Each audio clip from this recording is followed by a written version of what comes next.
Armageddon, a vast industrial colossus of the Imperium, stood as a pillar of mankind's dominion in the Segmentum Solar, a hive world teeming with life.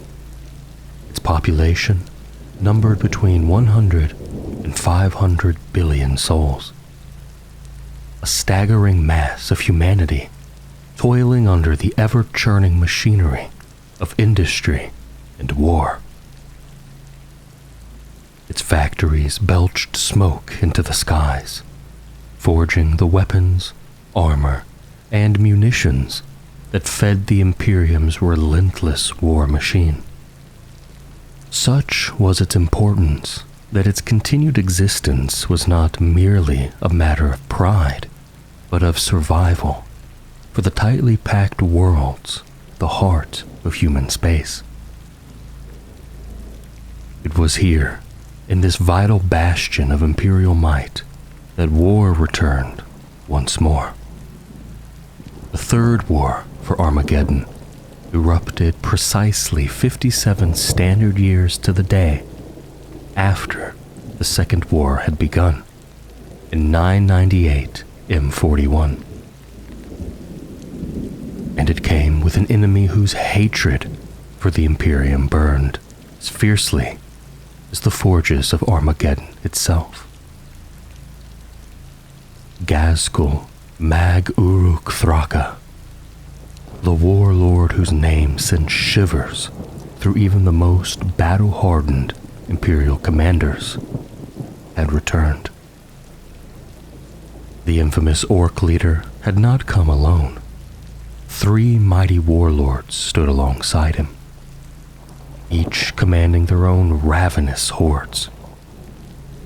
The great despot of Ghazghkull, Urgok the Unstoppable, and the overfiend of Octarius led vast greenskin legions, each one a force capable of laying waste to entire worlds.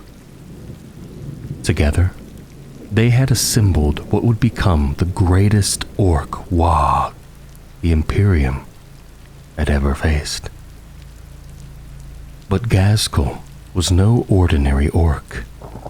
He was something far more dangerous. He possessed not just the brute strength and savagery of his kind, but true cunning, vision, and the will to unite the ever-warring orc tribes under a single, devastating purpose. As a young orc, a grievous head injury had unlocked something within him. Visions sent by the orc gods Gork and Mork themselves. Whether divine insight or madness, it drove him down a path of conquest unmatched by any of his kind in recent history. His return to Armageddon was no mere whim of fate. This was a rematch, long planned and methodically prepared. Decades of raids, skirmishes, and relentless testing of the Imperium's defenses had culminated in this moment. He had done the impossible, unifying dozens of orc tribes, even drawing contingents from rival orc empires.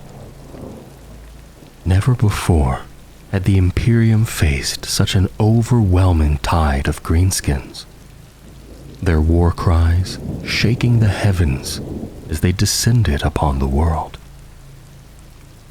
Armageddon, the forge world of humanity, would once again become a battlefield. But this time, the storm that fell upon it was unlike any that had come before. Ghazghkull Thraka had not spent the years after the Second War for Armageddon nursing his wounds in defeat. No, the war boss had never considered himself defeated at all. While the Imperium believed it had triumphed, Ghazghkull simply withdrew to his stronghold, a vast network of Ork-controlled star systems in the Golgotha sector. There, he continued to follow the grand vision that had been bestowed upon him by the gods Gork and Mork decades before. The Imperium's greatest mistake had not been failing to kill him. It had been believing that the war was over. Ghazghkull's defeat had been nothing more than a lesson, a chance to study his enemy. The visions from his gods had given him a simple but brutal truth. To destroy one's foe completely, one must first understand them.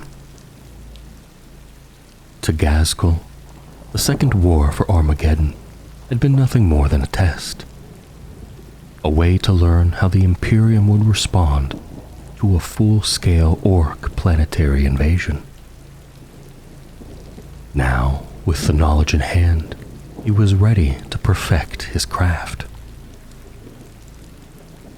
For 5 solar decades, Ghazghkull worked tirelessly, refining his tactics, shaping his armies, and preparing for his true war. He could not afford to draw the full might of the Imperium upon himself too soon, so he honed his strategy in secret. Between 945 and 959 M41, scattered reports of small Ork raids and skirmishes reached Imperial commanders. These were no random greenskin assaults.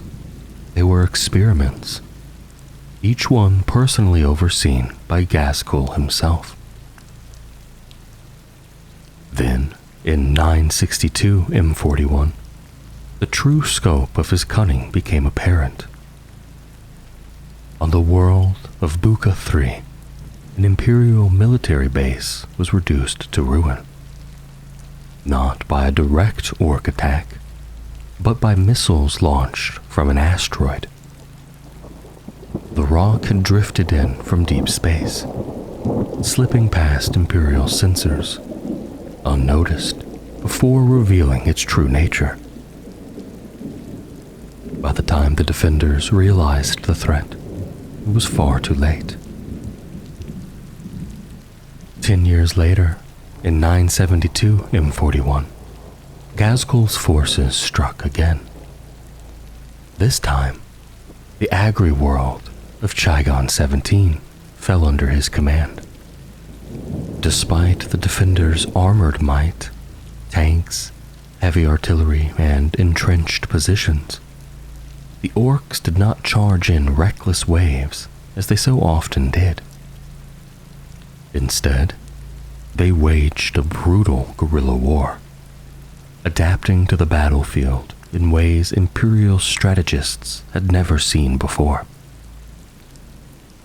The Imperial Guard, bound by their static defenses, were helpless against the relentless and mobile Ork assault. The attacks did not stop there.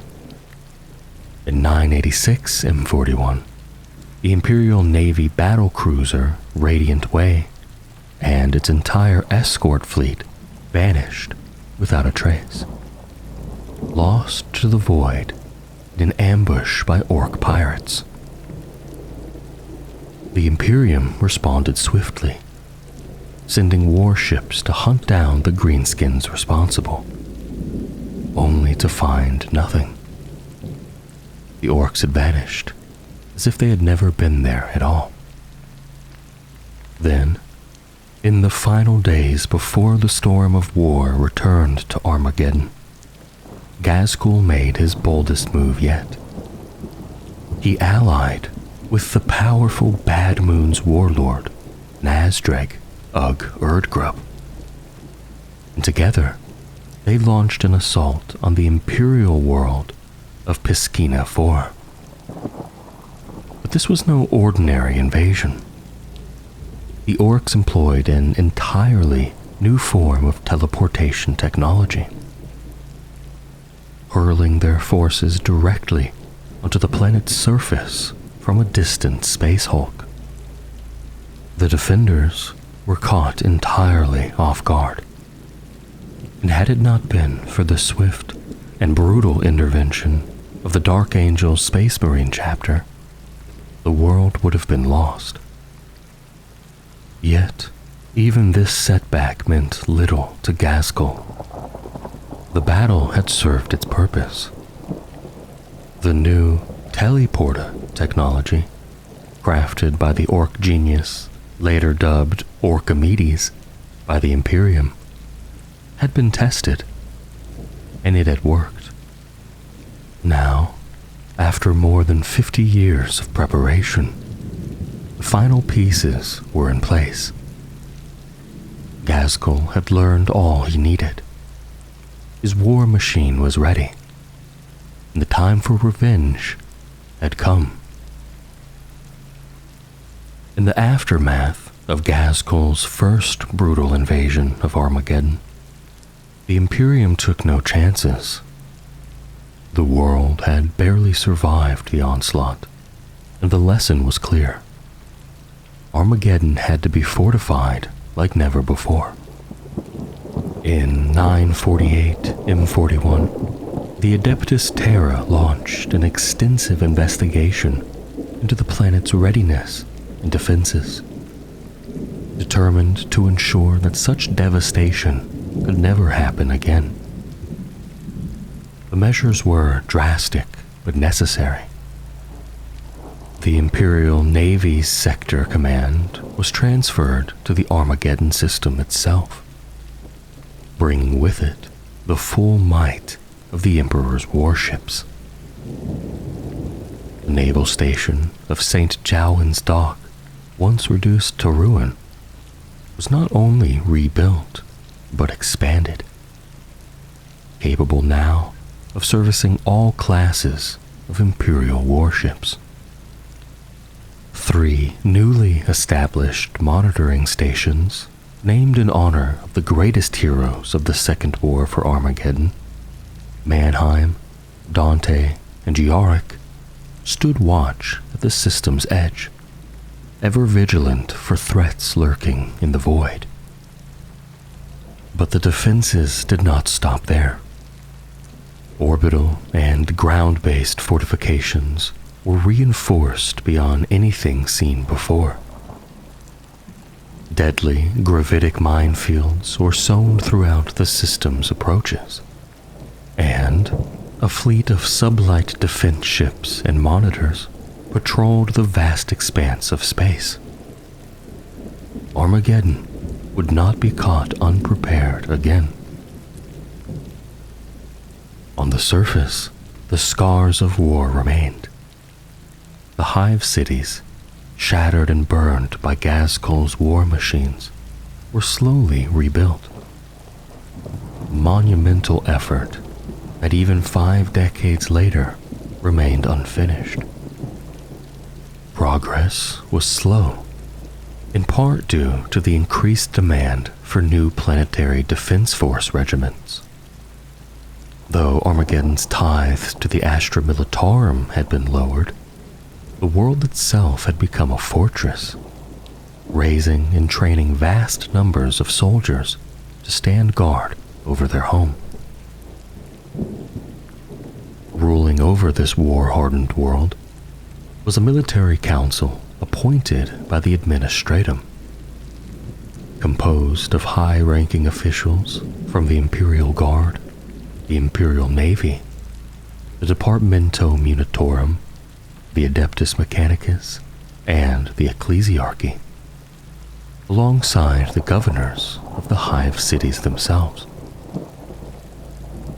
At its head stood General Kurov, a grizzled veteran of the Bacchus Crusade, a man of steel resolve who wasted no time in dealing with the lingering threat of the Greenskins.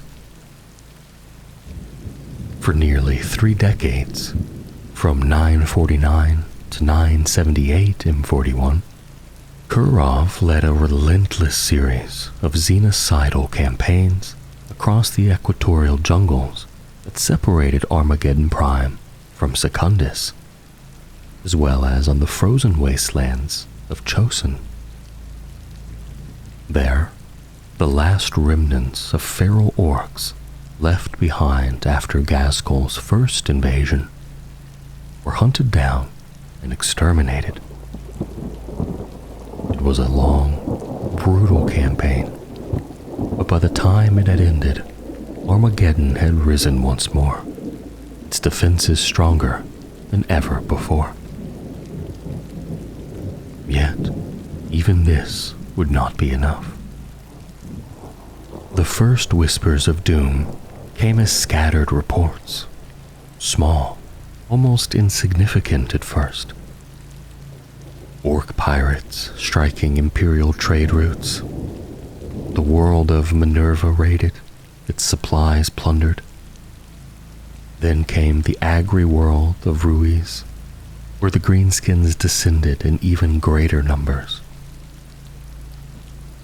Over mere months, despite the valiant efforts of the Imperial Navy, the number of merchant ships reaching Armageddon was cut in half.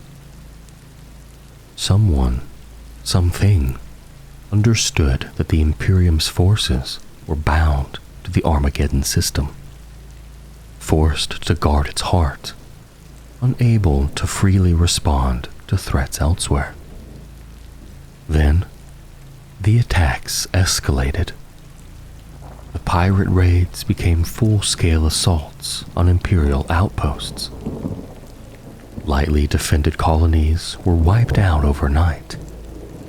And then came the invasions. Within the span of mere hours, 24 Imperial worlds fell under attack. The astropaths of Armageddon became overwhelmed with messages of distress, pleas for aid, reports of destruction, frantic warnings of more orcs on the way. The Emperor's tarot, consulted time and again, showed only one grim fate: bloodshed beyond reckoning. And with it, the dreaded sign of the beast resurgent. The rumor spread like wildfire. Ghazghkull was returning. At first, the Administratum refused to believe it. But as the reports mounted, as more and more worlds fell to the growing WAAAGH, even the most obstinate bureaucrats could no longer deny the truth. An orc invasion of unimaginable scale had begun, engulfing the entire Armageddon sector in its fury. When the Imperial Navy's task force Trajan vanished without a trace, lost in battle against the Orks in the Desdina system, General Kurov knew there was no time left. Without hesitation, he sent out an astropathic call for aid, summoning Astra Militarum regiments and the Emperor's Angels of Death, the Space Marines, to Armageddon's defense once more. The storm was coming, and this time it would be like nothing the Imperium had ever faced. On the day of the Feast of the Emperor's Ascension in 998 M41, 57 years to the day since the first Ork invasion of Armageddon, disaster struck once more. Deep within the void, augur psychic probes registered a massive, violent disruption in the warp. Moments later, the disturbance took form. An Ork fleet, vast beyond reckoning, tore back into real space, and in its wake came the full, terrifying force of Ghazghkull's greenskin horde. The first warning came from Monitor Station Dante, its Vox transmission crackling with frantic urgency. Then silence. The station was gone, wiped away mid-message as the first waves of Ork starships hurtled past in their ramshackle, brutal hundreds. Before the final signal was lost, the Imperium received its grim tally. An Ork fleet of staggering proportions was bearing down upon the Armageddon system. 50 Ork cruisers, over 300 escort ships, and at least 4 monstrous space hulks led the charge.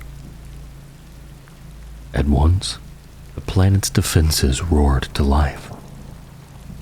7 Imperial Navy cruiser squadrons, commanded by Admiral Peril and led by the Apocalypse-class battleships, His Will and Triumph, launched from St. Jowen's dock within a single day of the Orks' arrival. The battle began 5 days later, far from Armageddon itself, as the Imperial fleet sprang an ambush in the high-gravity trap of Pelekudar. It was a brutal opening salvo. 60 Ork attack ships were obliterated in the first exchange of fire. Not a single Imperial vessel was lost. But this was only the beginning. Like a tidal wave of iron and fury, the main Ork fleet surged forward. Heavy squadrons of kill cruisers and swarms of fighter bombers raced ahead of the horde, throwing themselves into the Imperial guns with reckless abandon. The disciplined fire of the Imperial fleet struck back with devastating force. Mighty broadside batteries shredded crude Ork vessels, while ravening lance beams burned entire waves of fighter bombers from the sky. Yet, for every Ork ship destroyed, 2 more seemed to take its place. The numbers were overwhelming. The Greenskins outnumbered the Imperial Navy by 6 to 1. They threw themselves forward in suicidal assaults, Ork ships ramming into Imperial battle lines with brute force, tearing through with a reckless disregard for their own losses. The Imperials fought valiantly, but the tide could not be stemmed. At the height of the engagement, new horrors emerged. Desperate, Admiral Peril received urgent comm bursts from the Yark and Mannheim monitor stations. 3 more entire Ork fleets were entering the edges of the star system. Even as this news reached him, the Triumph was struck. 5 kill cruisers focused their fire on the mighty battleship, their combined assault hammering through its defenses. Then came the boarders. Ork teleport strikes, wave after wave, swarming the crippled ship from within. Peril knew what had to be done. The battle was lost. His duty was no longer victory, but survival. With great reluctance, he issued the order for a general retreat. The doomed Imperial monitor stations fell mere hours later. The last reports from their besieged crew gave the final chilling count. Over 2,000 Ork starships and at least 12 space hulks now filled the Armageddon system. An invasion force greater than any the Imperium had ever seen in its 10,000-year history. Peril, his once mighty fleet reduced to 5 squadrons of cruisers and a single battleship, could do little against such an overwhelming foe. He knew reinforcements would come, but until then, his fleet could only harass the enemy, striking where they could, buying time for what would be a brutal, prolonged war. His remaining vessels turned to hit-and-run attacks, setting cunning traps and leading Ork warships into deadly gravitic minefields. But their efforts revealed an even more troubling sight.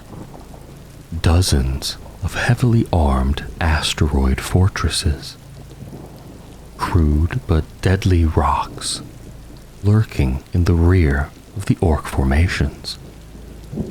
These floating bastions bristled with weapons, proving nearly impossible to assault directly. Worse still, their sheer number suggested something deeply unsettling. A level of Ork strategic planning far beyond anything the Imperium had encountered before. And yet, for all their strength, the Orks did not turn to seize St. Jowen's dock. Instead, they pounded it relentlessly from afar, subjecting the station to a relentless 6-day bombardment as their fleets pushed deeper into the system. Imperial assault boat squadrons launched counterattacks wherever they could, but it was not enough. The Orks breached the station, spreading through its lower levels like a disease. Though the dock remained under Imperial control, it was effectively crippled, its ability to service warships rendered all but useless. Only later, as the battle for Armageddon raged on, would the Imperium strike back at the invaders within the station. It took the intervention of the Ordo Xenos elite Deathwatch Space Marine kill teams to turn the tide. Their warriors cutting through the entrenched Ork forces with ruthless precision. Pushed back, the surviving greenskins retreated deep into the isotope storage pits at the base of the dock, refusing to die without a final stand. The war had begun in full. The Armageddon system burned once more, and Ghazghkull's vengeance was far from finished. The final solar weeks before the Orks set foot on Armageddon were filled with a feverish urgency. The great engines of Imperial Titans roared to life, their ancient plasma reactors burning as they took up defensive positions around the hive cities. Imperial Guard regiments drilled relentlessly, their trenches dug deep into the scorched earth, awaiting the inevitable tide of war. Across the mountains and wastelands, the warriors of over 20 Space Marine chapters gathered, sharpening their blades for the coming slaughter. The skies above were no safer. Every day, Imperial merchant vessels, hastily repurposed for war, braved the besieging Ork fleet to ferry in supplies and reinforcements. The risk was enormous, but the cost of failure greater still. Then, on the last transport to touch down before the storm truly broke, a legend returned to Armageddon. The old man himself, Imperial Commissar Yarrick, stepped onto the planet's soil for the first time in 2 decades. The people erupted in cheers. Their world was on the brink of destruction, but their greatest hero had returned to stand with them. That night, Yarrick met with the military council of Armageddon. His warnings were grave. Ghazghkull was not merely an Ork brute. He He was a master of strategy, a warlord of singular cunning. Underestimating him had doomed Armageddon once before, and it would do so again if they were not prepared. General Kurov, commander renowned for his insight into the hearts of warriors, saw in Yarrick a fire and wisdom unmatched by any other. Without hesitation, he urged the Commissar to take control of the Council for the duration of the crisis. To the collective relief of all present, Yarrick agreed. 6 weeks after the Ork Armada entered the Armageddon system, the war began in earnest. The vast, green-skinned fleet descended upon the Imperial space stations and orbital defenses in a storm of fire and destruction. Those who had believed the mighty defenses of Armageddon's high orbit would hold were swiftly proven wrong. The battle raged across the void for 3 relentless days and 2 terrible nights. On the dawn of the 3rd day, the skies of Armageddon burned. Thousands of Ork landing pods rained down like falling stars, their incandescent trails streaking through the clouds. The first victim of Ghazghkull's wrath was Hive Hades. Still a ruin from the last war, it was marked not for conquest, but for annihilation. The Ork warlord did not waste time fighting over its shattered streets. Instead, the city and its inhabitants were obliterated from above. Massive asteroids hurled down from the orbiting space hulks struck Hades with cataclysmic force. A single brutal statement. Ghazghkull had returned, and mercy was not in his nature. As the eastern horizon burned with the death of Hades, the first Ork drop legions clashed with Imperial defenders near Vulcanus, Acheron, and Deathmire. Ground-based defense lasers and missile silos tore through the Ork landing craft with brutal efficiency.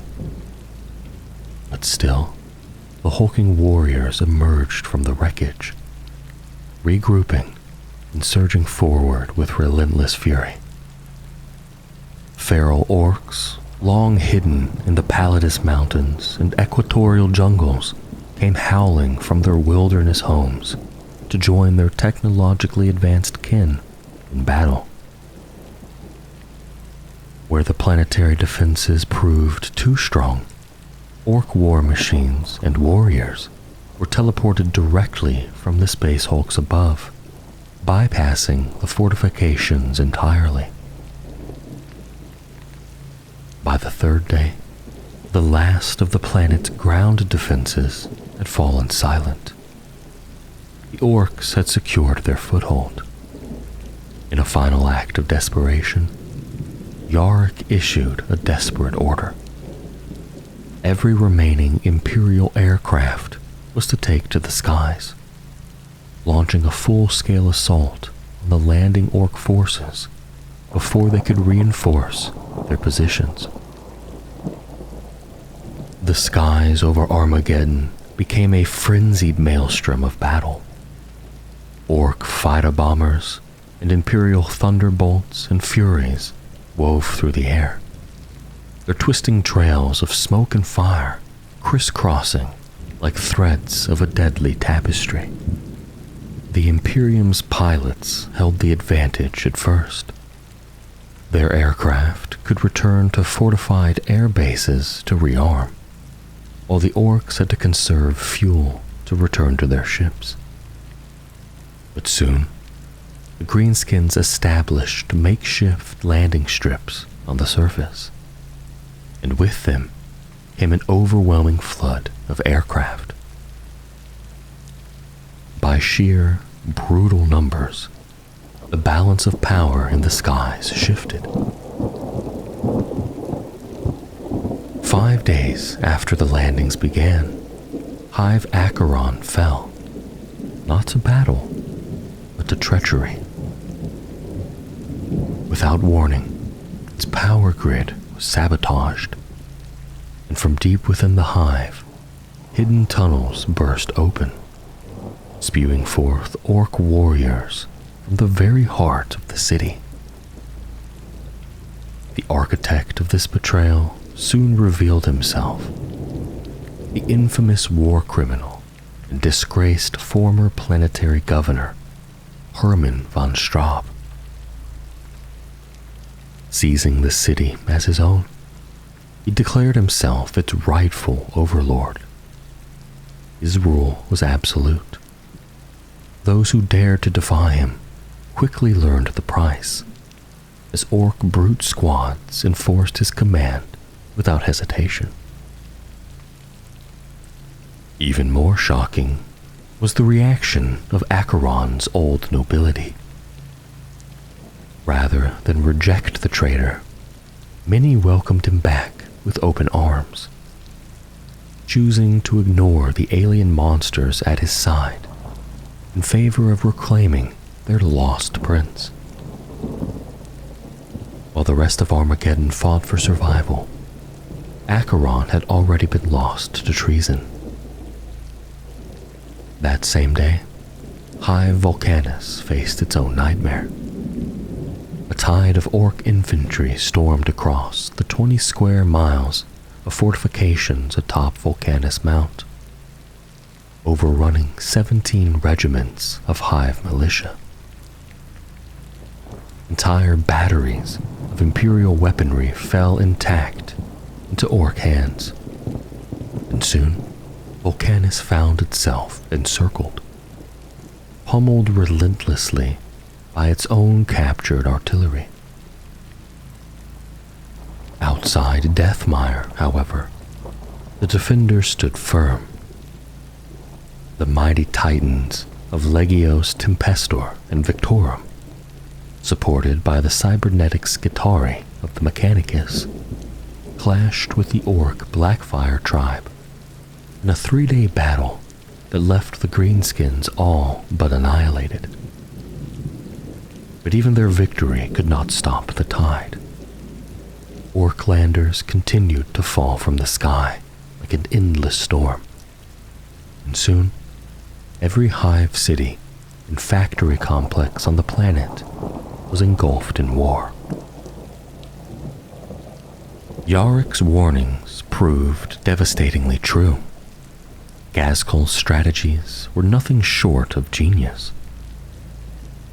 The Orks dominated the skies, their bombardments and aircraft pinning the Imperial forces down, ensuring they could not regroup or form a solid battle line. Where they were outnumbered, they fought with brutal guerrilla tactics, striking hard and vanishing into the wastelands before retribution could arrive. The Ork warlord had learned well from past failures. He ensured the fighting was scattered and chaotic, creating the exact conditions where Ork warbands thrived, while Imperial forces, reliant on coordination and structure, found themselves stretched thin and overwhelmed. Yet, there was one force that defied him, the Adeptus Astartes. The Space Marines did what no others could. Across the battlefields of Armageddon, they waged their own brutal campaign, striking into the Ork ranks with ruthless precision. Their search and destroy missions scoured the hinterlands, cutting down entire concentrations of greenskins before they could become a greater threat. The battle for Armageddon was only beginning. The war would be long. The war would be brutal. But the Imperium had not yet fallen. Not while Yarick still drew breath. and as the battle for Armageddon raged across its scorched surface, Ghazghkull revealed yet another of his brutal surprises. From the void above, dozens of massive orc rocks, those same spaceborne fortresses that had clashed with Admiral Peril's fleet, began their descent. They tumbled through the atmosphere, their monstrous bulk slowed by crude but effective gravitic force fields, retro boosters, and the sheer force of orc tractor cannons. A great many were blasted apart by ground defenses, or simply met their demise through typical orky accidents. But for each one that survived, a new orc stronghold was born. Scattered across the equatorial jungles, Armageddon Prime and Armageddon Secundus, these makeshift citadels were more than just hulking bastions of war. Armed with enormous cannons and missile batteries, they bristled with firepower, turning entire battlefields into no man's land. Yet their true horror lay within: colossal teleportation arrays, creations of the twisted genius Orkimedes. With a crackle of unstable energy, these infernal devices funneled an unending stream of reinforcements from orbit. Gargants, heavy artillery, and endless waves of orcs materialized onto the planet's surface, bolstering their forces wherever the fighting was fiercest. Commissar Yarrick wasted no time. Leading the elite Cadian stormtroopers alongside the towering god machines of Legio Metallica and Legio Ignatum, he launched ferocious counterattacks against the newly entrenched orcs. Some rocks fell beneath the might of these war engines, shattered by Titan plasma annihilators and demolisher charges placed by the brave stormtroopers.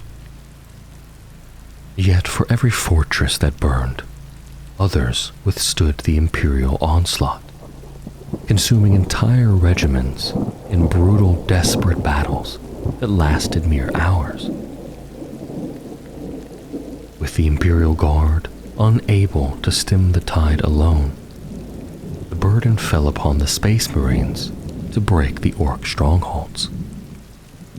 The Salamanders, in particular, earned great renown for their victories, scouring the rocks along the Hemlock River with bolter, flame, and blade.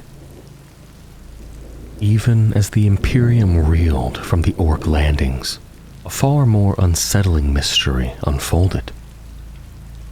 Reports flooded in that orcs were making landfall in the fire wastes and the Deadlands, barren, lifeless regions long believed to be devoid of strategic value.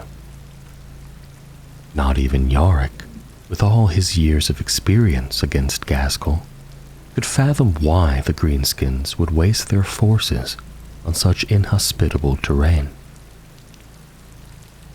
The answer came weeks later. From the poisoned depths of Armageddon's oceans, hundreds of massive orc submersibles, tanker-sized behemoths of crude yet deadly design, emerged in terrifying unison. These monstrosities, another mad invention of Orkimedes, surged forth, making landfall at Hive Tempestora and the dockyards of Helsreach.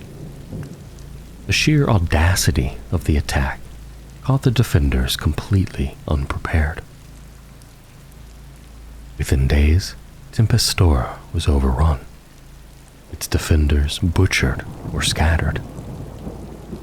Helsreach, its once proud defenses crumbling, teetered on the brink of annihilation. Yet the Hive City did not fall so easily. The Ganger militias of Helsreach, hardened by a lifetime of brutal survival, stood their ground with unwavering defiance. Reinforcements arrived in the form of Imperial Guard stormtroopers and battle brothers of the Adeptus Astartes, rushed to the war zone in a desperate bid to hold the line. The battle that followed would be remembered in legend, the Battle of Helsreach, and at its heart stood Chaplain Grimaldus of the Black Templars, his black armor wreathed in fire and faith, leading the defense of the sacred temple of the Emperor Ascendant. It was here, in the ruins of a city turned into a war zone, that history was written in blood and fire.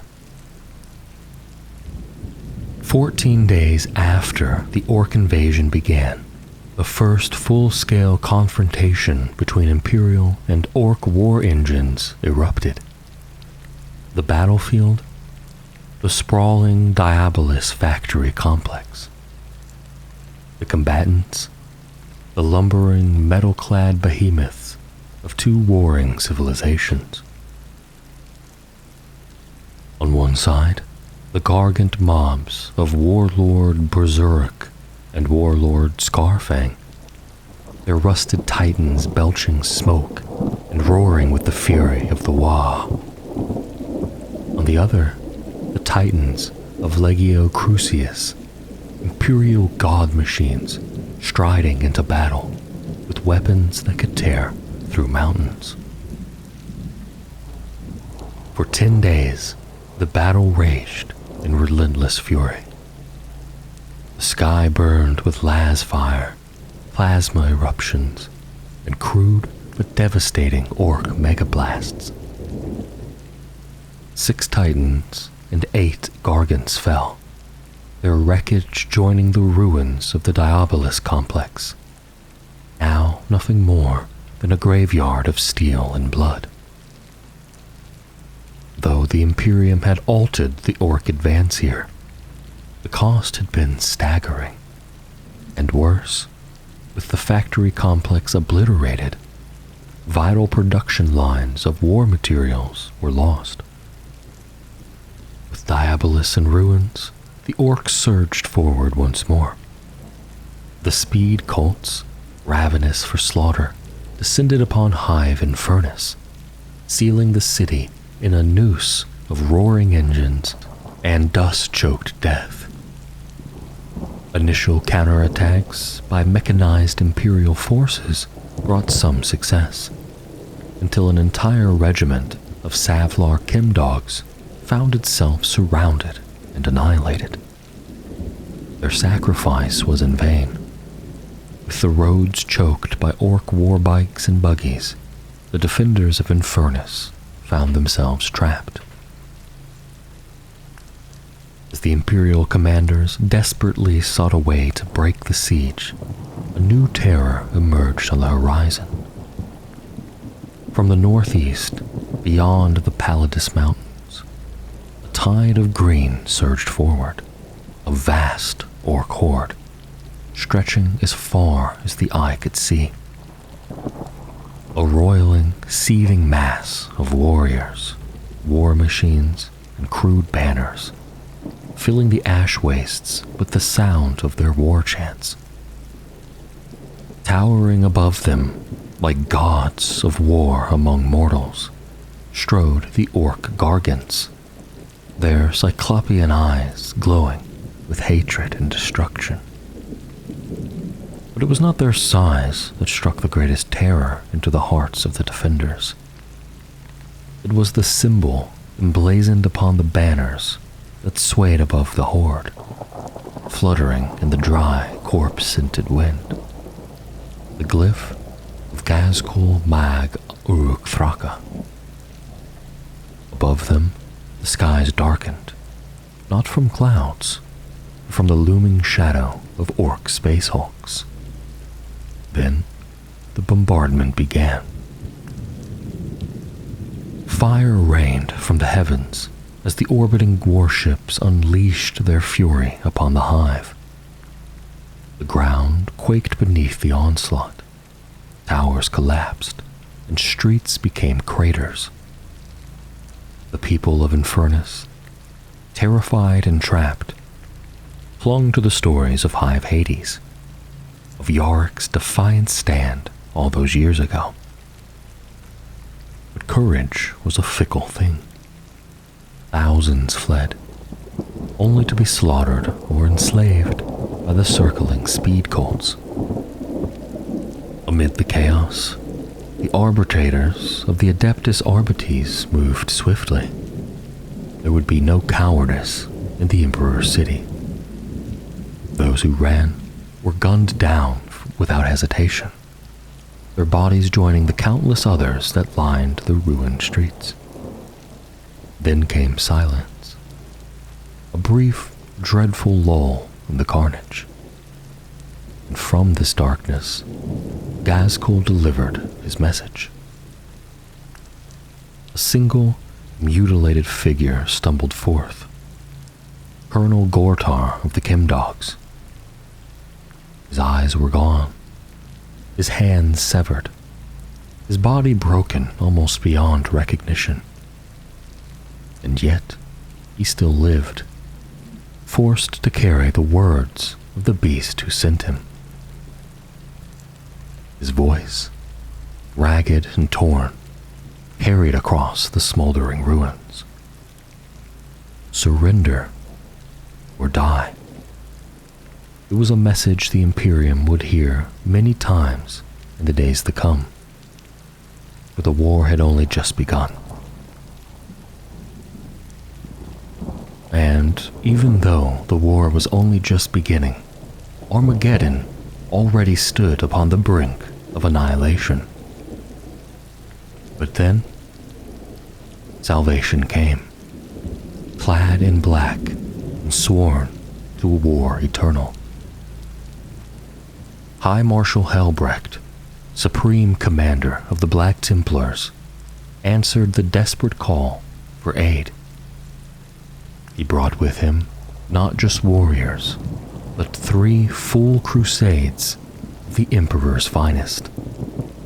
Each one a hammer poised to strike at the heart of the Ork invasion. As the battle for Armageddon raged, the Black Templars waged brutal campaigns across the planet's ashen wastelands. But it was in the void above that their greatest contribution was made. The Crusades had gathered at a chapter keep on the world of Furgax before setting course for the embattled system. Upon their arrival, Helbrecht's mastery of fleet warfare proved invaluable. While the marshals Ricard and Amalrich led their forces planetside, Helbrecht took command of the Adeptus Astartes fleet, directing a vicious campaign against the Ork Armada. The war in space was a bitter, grinding struggle, with Helbrecht himself leading boarding actions against monstrous Ork space hulks. Slowly, the Imperial Navy, under the command of Admiral Peril, turned the tide, grinding down the Ork fleet and choking off reinforcements to the surface. Then came the season of fire. As the very land of Armageddon erupted into volcanic fury, the battle reached a deadly stalemate.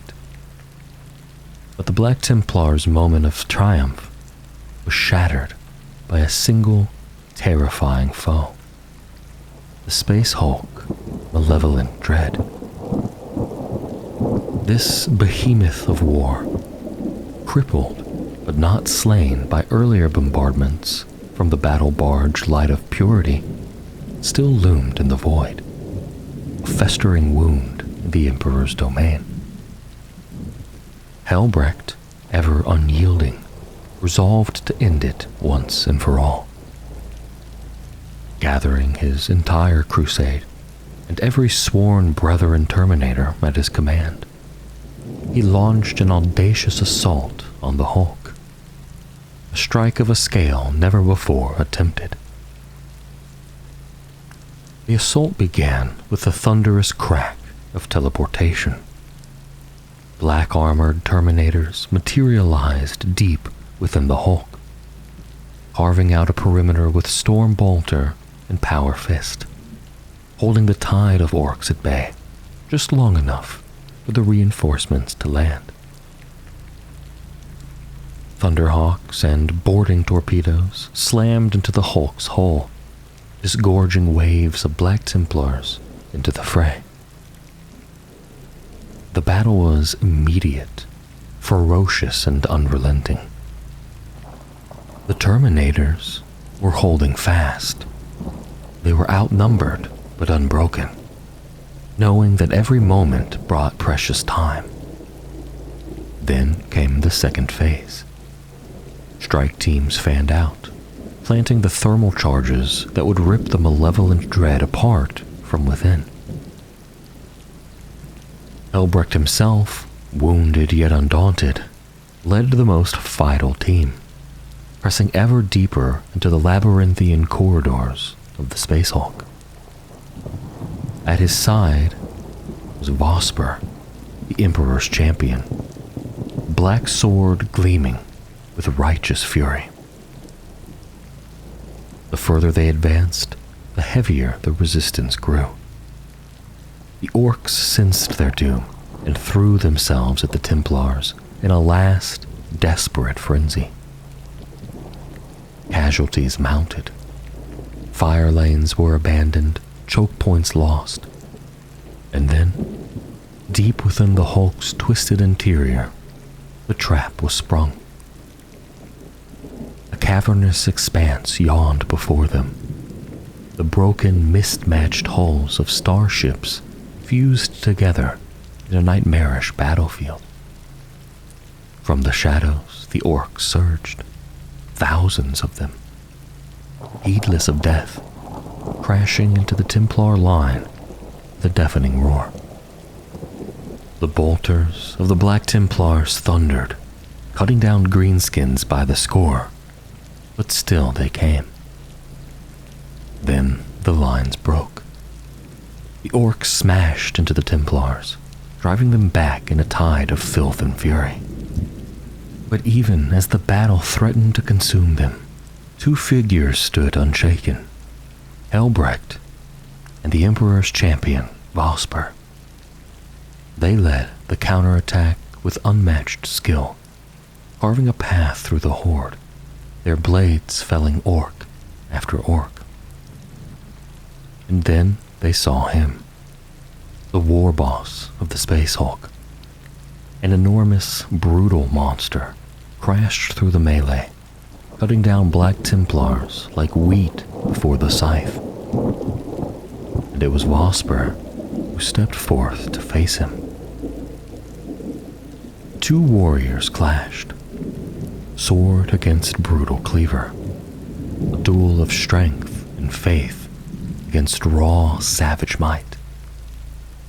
Vosper fought with all the fury of the Templars, driving the war boss back, striking blow after blow. Victory seemed near, until the beast, in a final surge of rage, battered the champion aside and struck him down. The moment Vosper fell, the battle turned. The Black Templars reeled as the Orks redoubled their assault. Helbrecht himself was dragged down, buried beneath a mass of greenskins. Only the desperate intervention of his command squad saved him, pulling him free, but not before an Ork chopper tore into his arm, leaving a grievous wound. The retreat was sounded, but it was a slaughter. With the teleporters aboard Light of Purity failing under the strain, many Black Templars were cut off, trapped aboard the doomed Space Hulk. Left with no escape, they fought to the last, selling their lives as dearly as possible. When the light of purity finally pulled away, nearly half of Helbrecht's crusade had been lost. The High Marshal himself teetered on the brink of death, saved only by his enhanced physiology. But even as the battle faded, vengeance burned within his heart. Armageddon was still standing. The Orks stalled by the planet's hellish climate. But Ghazghkull Thraka's flagship, the Perversion of Pain, had fled, vanishing into the void with the remnants of the Ork fleet. Helbrecht, his wrath unyielding, swore an oath of vengeance. He would not allow the beast to escape justice. And he would not hunt alone. The hero of Armageddon, Commissar Yarrick himself, came before Helbrecht and made his plea to join the crusade, to see Ghazghkull hunted to the ends of the galaxy. And Helbrecht, recognizing a warrior whose fury burned as bright as his own, granted his request. And so it was that the Black Templars set forth into the void. The hunt for Ghazghkull Thraka had begun. The third Black Templar crusade on Armageddon marched under the banner of a warrior newly burdened with great responsibility. Chaplain Grimaldus, freshly anointed as Reclusiarch after the death of his mentor, Mordred, took up the mantle of leadership with unyielding resolve. Under the command of High Marshal Helbrecht, he led over 100 of his battle brothers into the inferno of war, their path marked by some of the bloodiest battles fought upon the ashen plains of Armageddon. Through a score of brutal campaigns, Grimaldus and his Templars carved a path of victory. But the greatest test awaited them in the beleaguered hive city of Helsreach. The city was besieged by thousands of orcs, an endless tide of green-skinned monstrosities that had surged up from the frozen deadlands in the south, carried to war aboard the infernal submersibles of the infamous orc engineer Orkimedes. The siege was relentless. The Battle of Helsreach had begun. Grimaldus and his warriors made their stand at the Temple of the Emperor's Ascendant, a vast and ancient basilica dedicated to the imperial cult. Its towering spires, a testament to mankind's devotion since the earliest days of Armageddon's colonization. It was there, beneath the hallowed arches of the temple, that the Black Templars chose to defy the Horde. The Orks came like a tidal wave, slamming into the defenders with unrelenting ferocity. For nearly 2 months, Grimaldus and his Astartes stood against the storm. But no defense lasts forever. The green tide finally broke through the temple's walls, pouring into its sacred halls with destructive fury. Irreplaceable relics, treasures of faith and history, were torn apart and shattered beneath their boots, enraging the Templars beyond reason. As the sanctity of the temple was defied, fear spread among the mortal defenders. Hive militants and Imperial guardsmen, their spirits wavering, turned to flee. But then, like the tolling of a great bell, a voice thundered through the chaos. The voice of Chaplain Grimaldus. I have dug my grave in this place, and I will either triumph or I will die." His words cut through the fear like a blade. The fleeing soldiers turned, courage rekindled by the fire in their chaplain's voice. With renewed fury, the defenders made their stand, meeting the Orks in brutal, close-quarters combat. The temple of the Emperor Ascendant became a charnel house, its grand halls drowned in blood and fire. But the battle could not last forever. The towering basileia, weakened by endless explosions and relentless warfare, finally gave in to the ruin forced upon it. With a terrible groan, the great structure began to collapse, crumbling into dust and burying the combatants beneath its sacred ruins. For a day, all was silent. The temple was lost, entombing both its defenders and their enemies. Many believed Chaplain Grimaldus had perished, another martyr in the long history of the Black Templars. But then, from the wreckage, a lone figure emerged. Grimaldus, battered and bloodied, crawled from the ruins, his armor caked in dust and his body racked with wounds.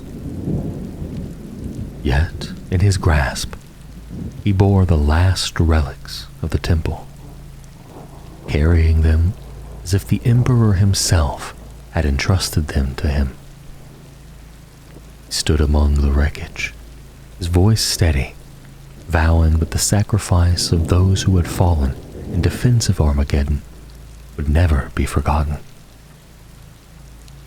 Even the apothecaries of the Black Templars, hardened warriors who had seen the limits of human endurance, marveled at his survival. It was as if the Emperor's own hand had guided him from the abyss. When the fires of war finally dimmed and the echoes of battle faded, the people of Hero of Helsreach bestowed a name upon Grimaldus that would never be forgotten: the Hero of Helsreach. The Celestial Lions, scions of the Imperial Fists and the legacy of Primarch Rogel Dorn, stood as a resolute chapter, their lineage forged in unyielding duty. Created during an unnamed founding in the late 38th millennium, they spent the next 4,000 years defending the realms of mankind with unshakable conviction. But even the mightiest warriors are not immune to fate, and for the Celestial Lions, fate had long been set in motion, woven into a tragedy born 5 solar decades before their darkest hour. It began in 948 M41, during what should have been a routine assault on the world of Qatar, and it ended in the Third War for Armageddon, where the chapter stood on the precipice of destruction. The Mannheim Gap was a vast canyon carved into the mountains north of Hive Volcanis, and it was a scar upon the surface of Armageddon, ripped open by the slow churn of the planet's restless tectonics. It was a place where the world never slept, racked by dust storms, ceaseless war, and the ever-present threat of the Ork hordes. The Celestial Lions were ordered to strike deep into this ravine. Imperial intelligence had spoken of monstrous war machines, crude gargants being assembled in the depths, their slumbering husks waiting to bring doom to the defenders of Volcanis. The Astra Militarum could not execute the attack, The strike would require speed, precision, and overwhelming force, and only the lions could deliver such a blow. The enemy was prepared. Void shields, primitive yet effective, shrouded the Ork encampment, making orbital bombardment useless. The lions would have to attack over land. There would be no drop pods and no aerial insertion. They would march into the depths of the ravine, their tanks at their sides, waging war like the battle lines of the Horus Heresy, an echo of an age-long past. They scouted, they watched, and they confirmed Imperial intelligence. The Gargants lay silent, but time was against them. Every passing solar hour allowed the machines to near completion. There was no alternative. And so 500 celestial lions marched to war. 500 Astartes, a force that could have conquered entire worlds, descended into the abyss. They brought their full might to bear, knowing the enemy could not have foreseen such an assault, knowing that no Ork warband could withstand the fury of a chapter striking with full force. And they struck hard, seeking to break their foe in a single decisive blow. And it should have worked. But the Gargants were not sleeping. They were waiting. The battle erupted in an inferno of destruction. Las cannons carved through the towering war machines. Gold-plated battle tanks spewed fire into the horde, and war leaders directed their warriors with precision, seeking every weakness, every opportunity to push forward. Even as the enemy stirred, the lions pressed on, willing to trade their lives for victory. And then, the true trap was sprung. From the depths of the canyon, the greenskins erupted, hordes of them, hidden within tunnels carved into the rock, their war banners decorated with the crucified bodies of fallen lions. Thousands of orcs poured forth, flooding the ravine, turning it into a slaughterhouse. For the lions there was no retreat. They fought, their blades carving through the tide, their bolters roaring defiantly. War leader Volorark drove his war sword, Jahara, deep into the belly of the Ork warlord, spilling meters of alien entrails into the dirt. But the beast did not fall. And it was then that the final treachery revealed itself. From above, precise, lethal fire rained down. Not the crude, rattling projectiles of the greenskins, but razor-sharp las shots, fired with a precision that only the Imperium could wield. Snipers, hidden on the canyon walls, picking off the lions' leaders with cold efficiency. Death speakers, spirit walkers, pride leaders. One by one they fell, their helmets punctured, their commands silenced. The lions had seen battle in 100 war zones, but never had they faced an enemy so insidious. Somewhere, a traitor had whispered their plans to the foe, and now they paid the price in blood. 4 solar hours was how long it took for the last survivors to cut their way out of the ambush. They left behind a sea of wreckage, destroyed tanks, shattered armor, and the corpses of their fallen and of the greenskin.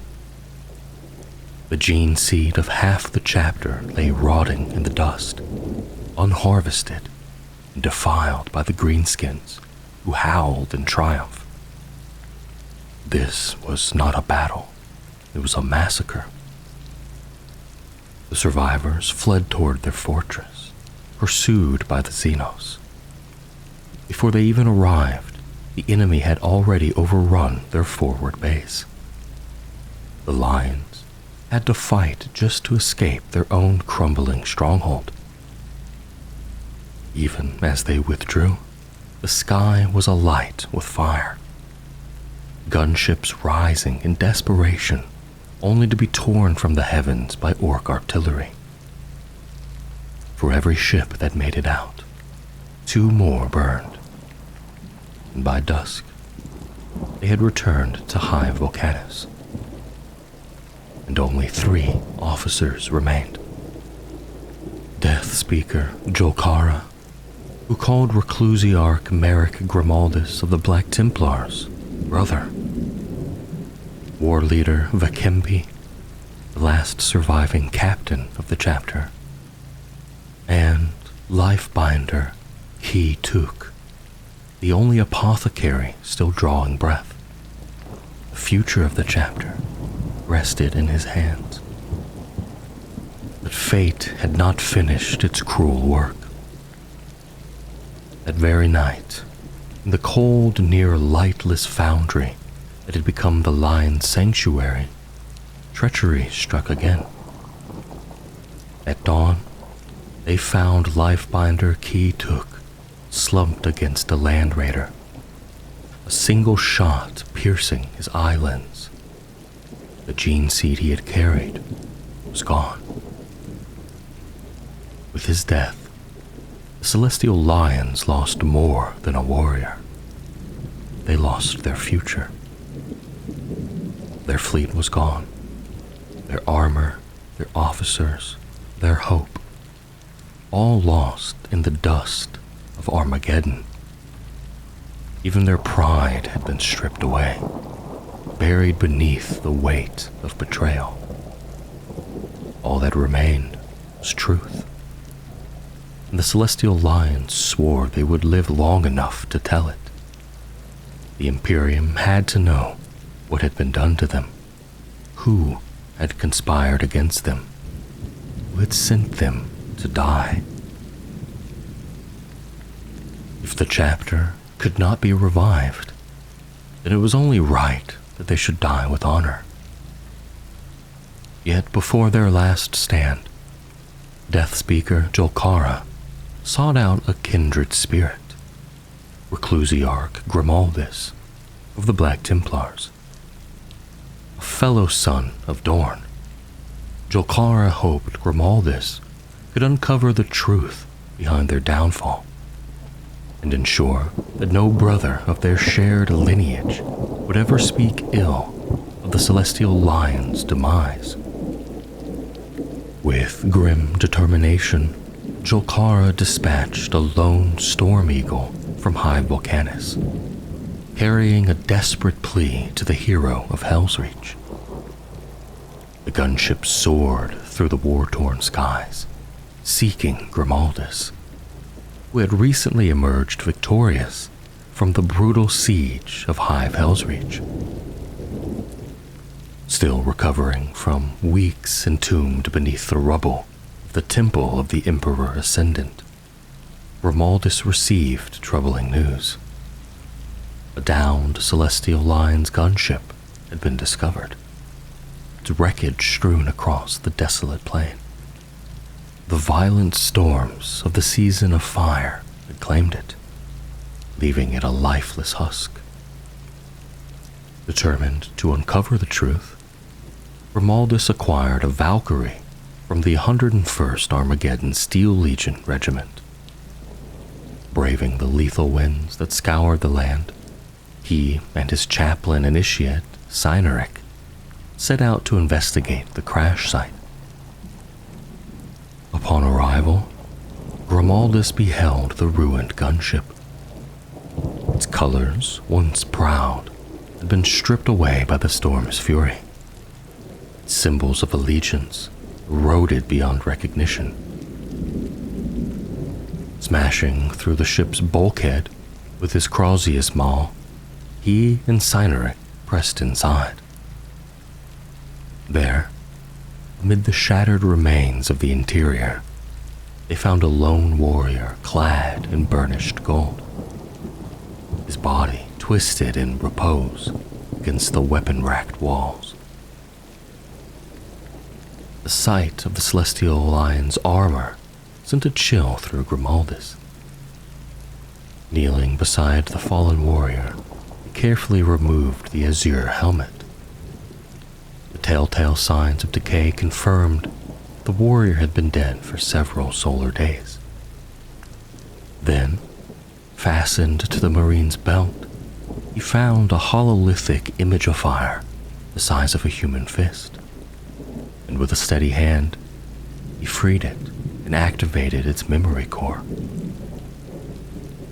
A wavering, flickering image sprang to life, an apparition clad in the heraldry of the Celestial Lions. In its grasp, a skull-faced helmet. The voice that followed was unmistakable, the message undeniable.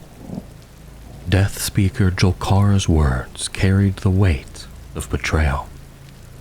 Grimaldus, they lied to us about the Mannheim Gap. They sent us here to die. Without hesitation, Grimaldus left the crash site, braving the storm once more as they returned to the protective walls of Hero of Helsreach. Within the fortress city, the Reclusiarch secured a private Vox channel to the Eternal Crusader, flagship of the Black Templars High Marshal Helbrecht. When the line was established, he relayed his orders to a chapter serf, instructing him to complete 4 crucial tasks. First, he commanded contact with every Celestial Lion's vessel still in orbit to account for what remained of their warfleet. Second, he demanded a detailed report of all Adeptus Astartes casualties at Hive Volcanus since the war's onset. Third, he required a gunship to return to the Eternal Crusader. If the incoming storm proved too great, they would risk teleportation. And fourth, and the most perilous order, contact the highest-ranking Celestial Lion's officer at High Volcanus.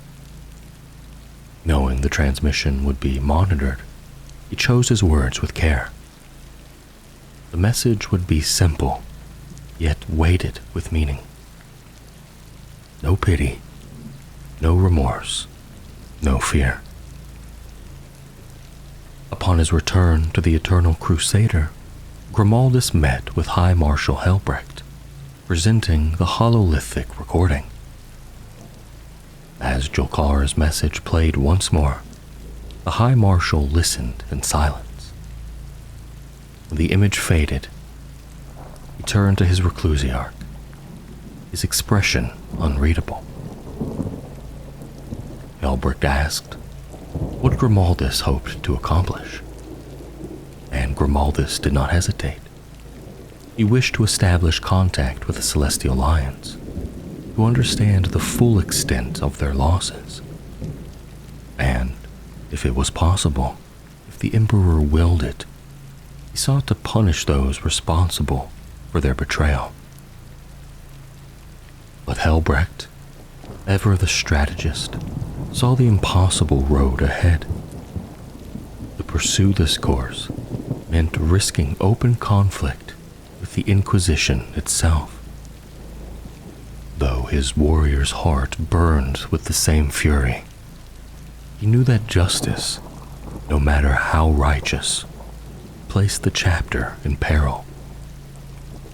He reminded Grimaldus that the Eternal Crusader was set to depart in 3 days, in pursuit of the Ork warlord Ghazghkull Thraka.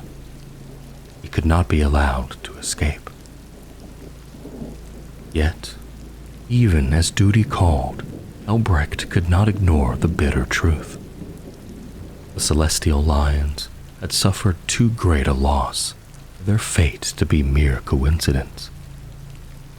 If they were to perish, the High Marshal wished to hear the truth of their downfall before it was lost to history. And so, he issued a final order. Grimaldus was to go to High Vulcanus and learn the truth before it was too late. Grimaldus and his charge made their way to Armageddon Prime, where the siege of High Vulcanus raged on. The winds were less tainted by the burning sand and ash that plagued the other side of the world. The battered firebase of the Celestial Lions stood atop a natural rise in the landscape. The site, with its towering battlements and sacred statues of fallen Imperial heroes, offered a stark challenge to any who dared approach. But the scene before Grimaldus was one of ruin. The once proud lions now scrambled to gather supplies, loading their Stormhawks with grim efficiency, each warrior keeping one hand free to reach for their bolters at a moment's notice. A lone Space Marine approached, bearing the black helm of a Pride leader. Kneeling before Grimaldus, the warrior removed his helmet, revealing a face marked by the rich brown of equatorial heritage. Though Grimaldus had never set foot on Elysium 9, he recognized the pride of its sons, warriors forged in the same crucible as those of Dorn's bloodline. The warrior introduced himself as Pride leader Akin Dubaku. He explained that he had inherited command from war leader Vakimbi, who had fallen 18 days prior. Grimaldus knew of Vakimbi, an officer of unmatched skill. The Pride leader spoke with a stoic determination as he revealed that only 96 lions still drew breath on Armageddon. Grimaldus inquired about Death Speaker Jolkara, only to learn that the revered leader had been slain by the Orks nearly 24 days ago. The Celestial Lions had fought valiantly, but their fortress had been overrun, and now their only option was to scavenge the remains of their forward base. Ammunition was running dangerously low, and the resupply from their fleet had become all but impossible. Grimaldus wondered why the lions had not sought aid from other chapters, but Dubaku explained their prideful reluctance to beg for help. They had sent word to the Flesh Terrors and the Black Templars, but the former were equally depleted, and the latter were preparing to take the fight to the stars in pursuit of an Ork warlord. The lions had not wished to ask for scraps, while others moved forward in pursuit of their own agendas. Grimaldus understood that their pride had cost them dearly. The Celestial Lions had come to Armageddon not just to fight, but to prove themselves worthy of Dorn's bloodline. And now, with the chapter's leadership shattered, they stood on the precipice of annihilation. Grimaldus ordered the lions to finish loading their Thunderhawks, then demanded to know everything that had transpired since their landing. It quickly became clear to the Reclusiarch that the lions had no intention of surviving this world. They meant to die with their brothers in a final, glorious stand. Cynaric, a fellow Black Templar, suggested that the Celestial Lions should return to their homeworld, Elysium 9, to endure the shame of their defeat, much like the Crimson Fists had done after the Battle of Rin's World. There, they could rebuild their chapter and rise again. But the surviving lions scoffed at this idea. Their chapter had been decimated. No men, no material, no knowledge remained to rebuild. To them, fleeing from Armageddon was a coward's move, and they would die as warriors instead. Grimaldus found himself torn. He understood both perspectives. The glorious last stand was noble, but the survival of a chapter was even more precious. Yet, when it came to facing such a sacrifice, would any warrior truly choose to endure shame over a fiery death on the battlefield? As they spoke of their fate, the lions revealed that the Inquisition had had a hand in their demise. Grimaldus listened closely as Ghazghkull explained how the Inquisition had sabotaged their efforts, used conflicting orders, and orchestrated ambushes to bring the Celestial Lions to ruin. The Lions had been the most recent example in the Inquisition's campaign to curb the autonomy of the Adeptus Astartes. The message would be clear. Challenge the Inquisition, and you will pay the price. Few would know the truth of what had transpired, but those few would carry the lesson with them. In the wake of their near destruction, Ghazghkull spoke of the Mannheim Gap, a well-defended Ork stronghold that still needed to be purged. Though many Gargants had been destroyed, the site remained a cancer in High Volcanus' territory. The Lions, with what few warriors they had left, were resolved to make a last push. Grimaldus knew that this was nothing more than idealism. The Lions, even with their noble resolve, could not hope to take the gap. Ghazghkull countered that they would die trying, for it was their chosen fate. If they were to die, it would be here, with their brothers' bones beneath them. Grimaldus tried to reason with them. The Lions would never succeed on their own, but their survival meant everything to the Imperium. The Reclusiarch argued for preservation, to keep their bloodline intact, to rise again from the ashes, to ensure that the Lions were not lost to history. And yet, the Celestial Lions would not hear of it. They wanted a death forged in glory, not the shame of survival. They refused to retreat.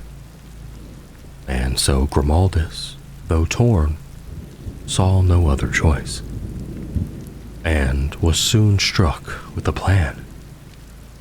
If he could not save the Celestial Lions by traditional means, he would give them the chance to survive. He turned to the Eternal Crusader, where he began to put his audacious plan into motion. Using the ship's powerful communication array, Grimaldus contacted the Imperial forces on the ground and issued a series of orders to Astra Militarum officers. Coordinated the defenses of High Helsreach, rallying the soldiers for a counter-offensive. While his actions raised questions among his brothers, Grimaldus remained resolute. He knew that the Lions' survival depended on a coordinated effort. The Reclusiarch also understood that this would be their only chance. The Lions might be denied their glorious death, but they would have the chance to fight again, for the Imperium and for Dorn's legacy. The next day, the Celestial Lions would gather their forces for one final push. They would charge into the Mannheim Gap, prepared to die in battle. But Grimaldus would not allow them to do so without a chance. He had made the decision. He would not let them fade into history as another lost chapter. consumed by pride and folly.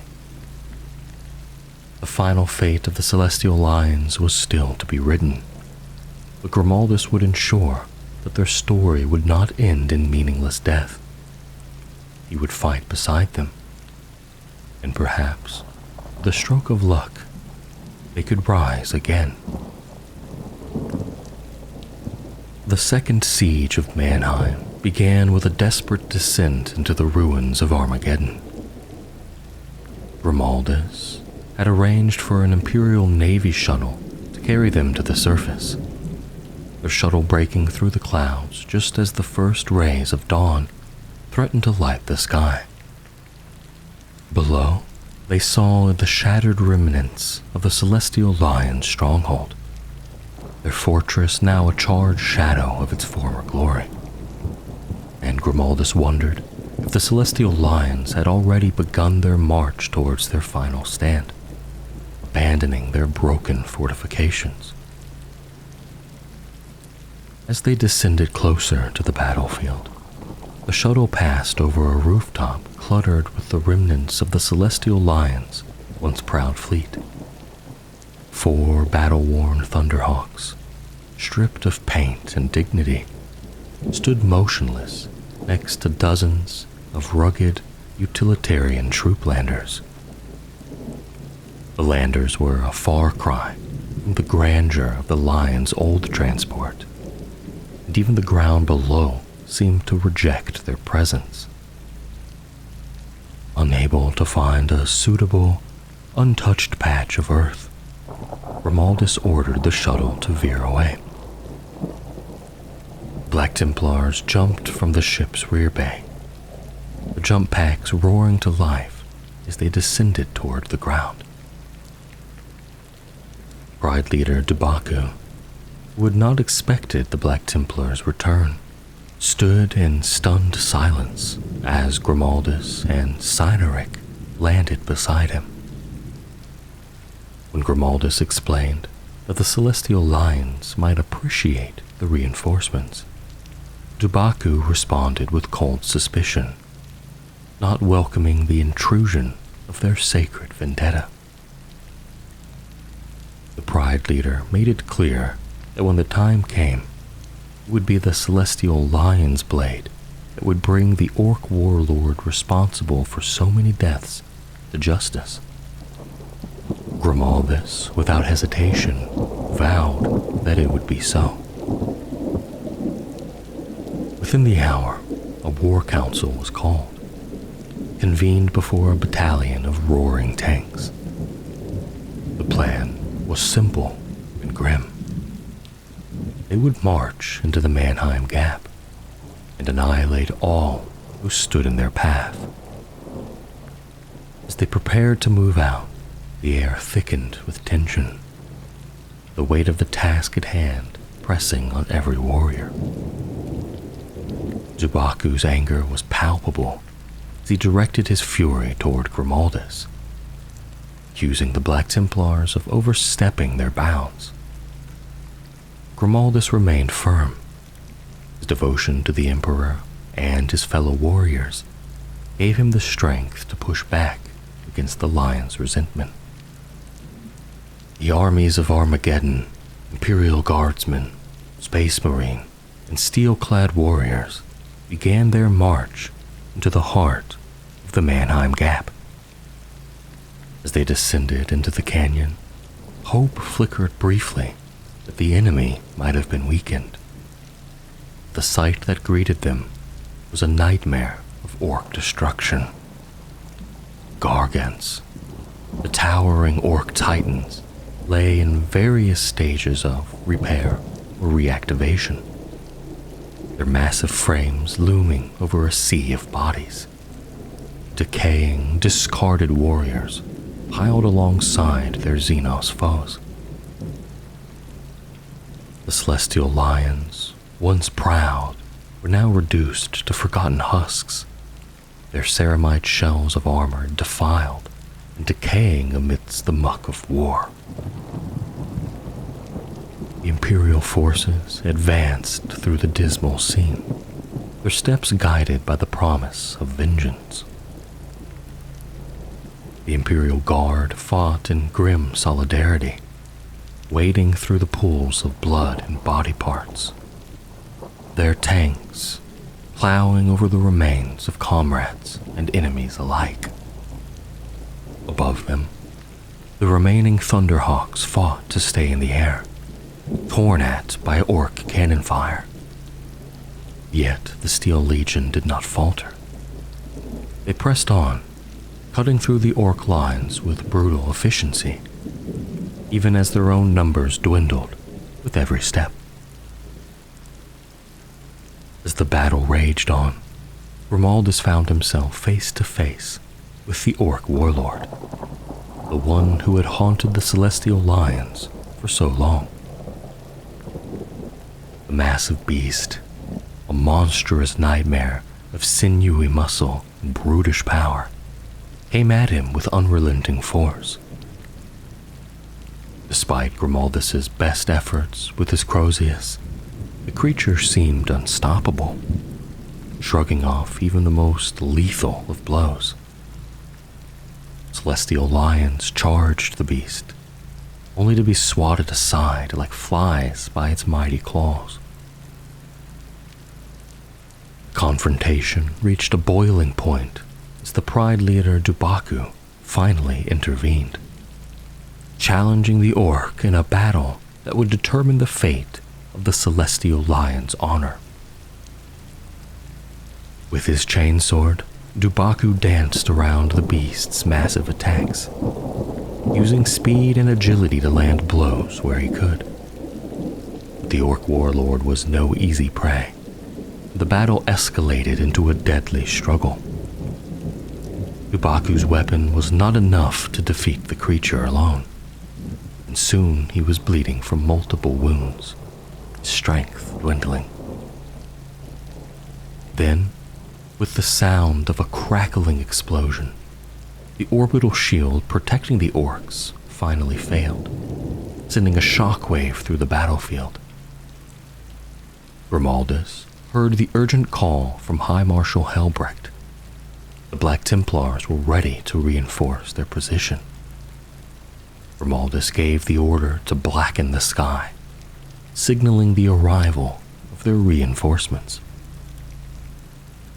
But before the High Marshal's forces could arrive, the Pride leader's fate was sealed. In a final, desperate move, the Ork warlord grabbed Ghazghkull and crushed his arm, tearing it from his body with a sickening snap. Grimaldus was quick to act, leaping onto the back of the beast, choking it with the remains of his chains. But even as the Ork gasped for air, it did not fall. The fight between the Celestial Lion and the warlord was not over. It was only when Cyneric tossed a bolter to the Pride leader that the Celestial Lion fired a single shot, piercing the Ork warlord's skull, crumbling him to the earth. Ghazghkull, now a broken and bloodied warrior, lay in the sludge, still alive, but too battered to rise. Despite the grim victory, the battle continued to rage.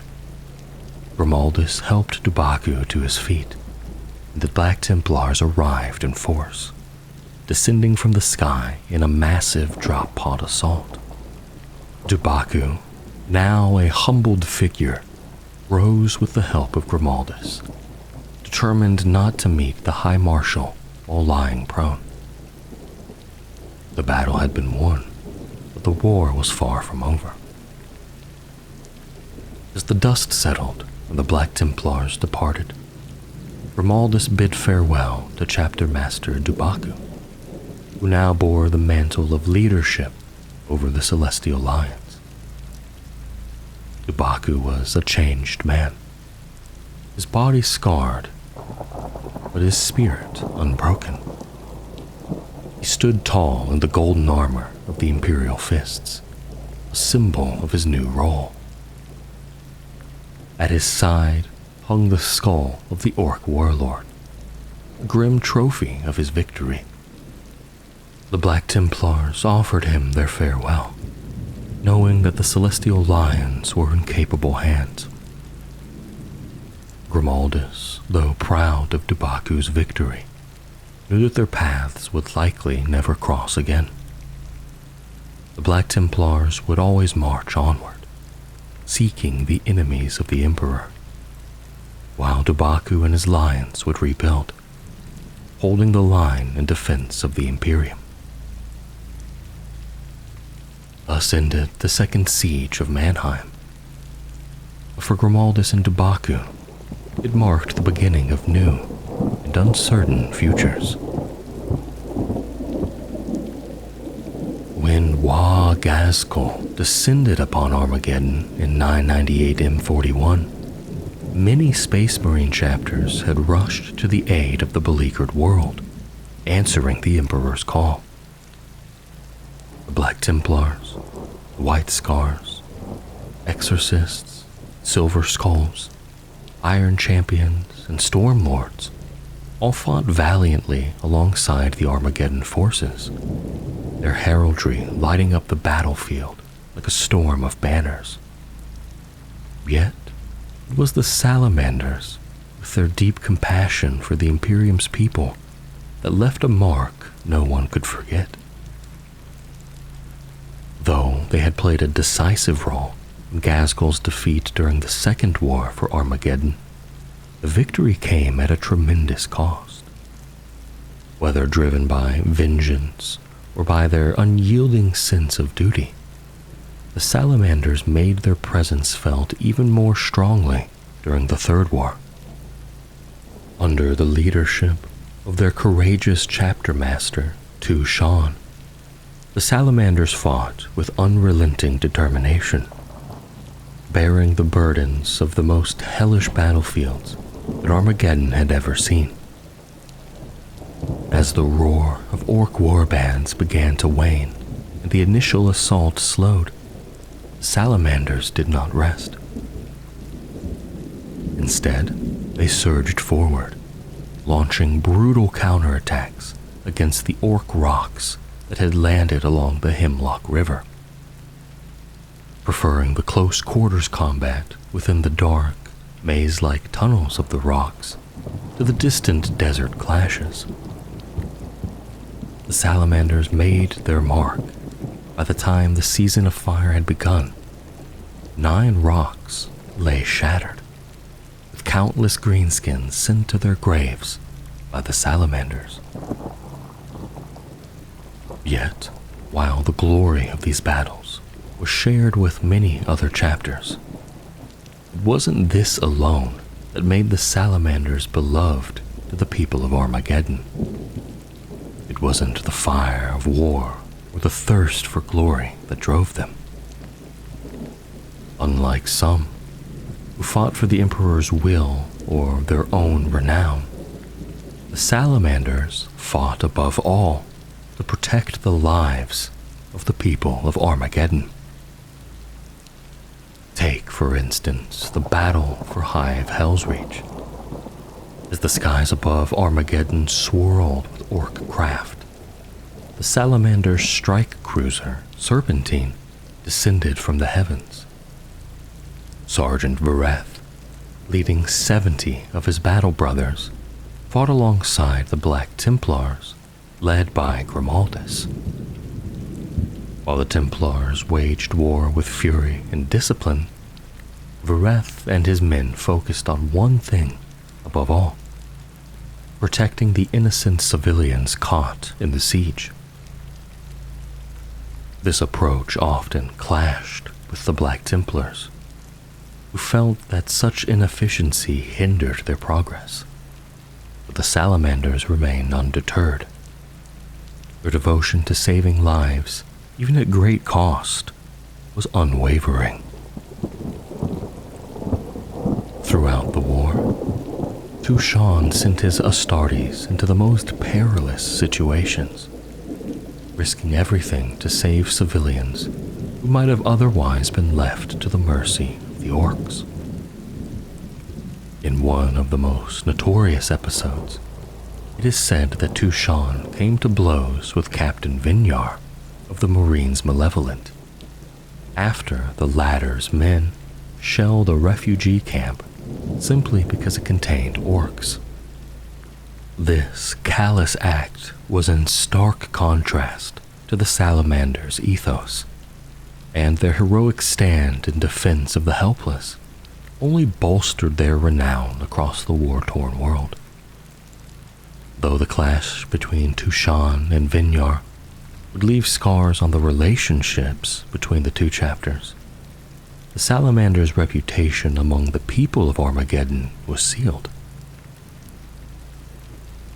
As the war drew to a close and the season of fire passed, most of the Salamanders returned to their chapter's sanctum, their part in the war seemingly at an end. Yet their work on Armageddon was far from finished. 2 companies remained behind, safeguarding the planet's major population centers from the constant threat of Ork warbands that had not been fully eradicated.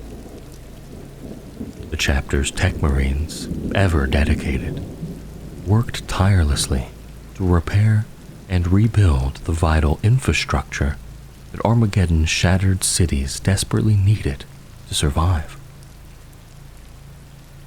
The contributions of the Salamanders may have been quiet and often overlooked. They were no less heroic. It was through their efforts that thousands of lives were saved. The people of Armageddon would never forget the sacrifices made by the sons of Vulcan. Their legend, one of selfless devotion and courage in the face of impossible odds, would grow brighter with every passing year. The conclusion of the Third War for Armageddon remains shrouded in uncertainty. In the end, the conflict was deemed a narrow victory for the Imperium, as the planet remained largely under Imperial control. However, it wasn't until later that word reached Commissar Yarrick from the Black Templars fleet orbiting Armageddon that Ghazghkull had fled the world once the season of fire had begun to take its toll, stalling the Ork offensives. It was rumored that Ghazghkull had retreated to his command ship, a perversion of pain, Space Hulk drifting in deep space. Upon hearing this news, Yarrick quickly gathered his forces and set off in pursuit, joined by the Black Templars' crusade fleet. High Marshal Helbrecht had already begun a new Imperial crusade, aiming to track down and destroy Ghazghkull once and for all. Meanwhile, a daring covert operation was launched by the 13th Penal Legion, under the command of Colonel Schaefer.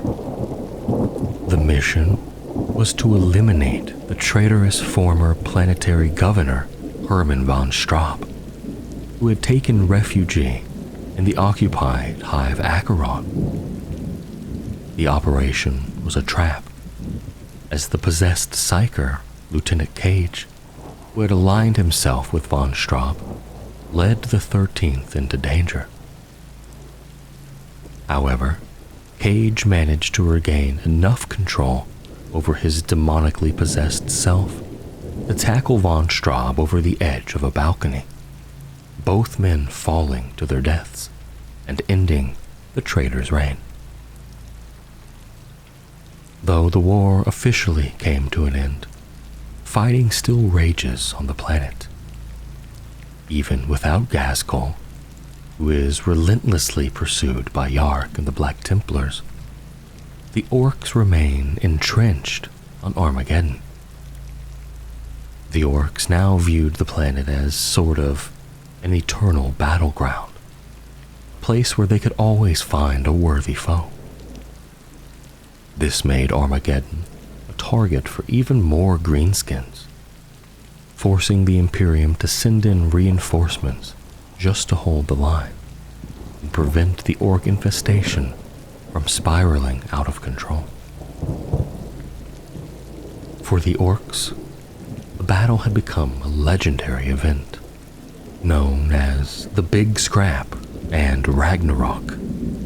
The Orks arrived by the thousands, drawn by the promise of combat, swelling their ranks daily. The toll on the Imperium was immense, with casualties rising into the billions. Yet the Imperium's resolve was firm. No matter the cost, Armageddon could not be allowed to fall. The situation on Armageddon and the surrounding planets remains dire. Billions of lives lost, and much of the planet's infrastructure in ruins. The scale of devastation wrought by the Third War is unparalleled, leaving the people of Armageddon with scars that may take centuries to heal. Entire Imperial armies were decimated in the fierce combat, and the planet itself suffered catastrophic damage, with construction efforts requiring centuries of labor. Most of the settled planets in the Armageddon system have also been ravaged by the relentless Ork warbands, with Ghazghkull having fled into deep space. It is feared that he will soon rebuild his forces and forge a new Ork empire, unless Yarrick and the Black Templars can stop him. The arrival of the Great Rift in 999 M41 brought even more chaos to an already shattered world. As the warp storms unleashed their fury, both sides found themselves isolated, with reinforcements cut off. Those who remained on Armageddon not only faced each other, but also had to contend with waves of chaos demons. In one bizarre twist of fate, desperate moments saw the Orks and humans fighting side by side against the greater threat. However, such uneasy alliances never lasted long. When the warp storms finally subsided and the Astronomican's beacon shone once again, an Imperial relief force arrived to find the planet irrevocably altered. During the height of the warp storms, demons of Tzeentch and Khorne had waged war upon one another in their eternal rivalry, reshaping the planet's very surface in the process. Half of Armageddon was turned into a twisted landscape, resembling the hellish realms of the demons.